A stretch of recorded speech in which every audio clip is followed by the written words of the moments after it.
לפני 3,300 שנה, כל מחנה ישראל, 60 ריבו, קונים לקראת הכניסה לארץ ולא יודעים שעל ראש ההר ממול עומד מלך שונא ישראל ומתכנן להם תוכנית השמדה המונית. עברנו כ-620 ימים מאוד מאוד מופלאים. כל יום מתרחש איזשהו אירוע חדש, אנחנו פותחים את העיתון, מגלים הפתעה, קמים באמצע הלילה, רצים לממ"ד, שומעים על אירוע, מגיע מאוד מדינה, מאוד כיוון, הכל נראה כמו מוזר, לא קשור, אבל ממרחק של שנתיים, פרספקטיבה אלוקית, אפשר לראות פתאום איך הדברים נפתרים.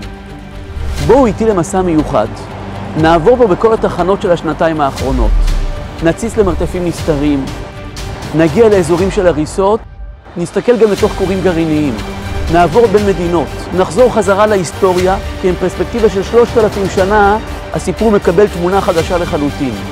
ואז נגלה איך שבכל האירועים הייתה יד אלוקית מכוונת.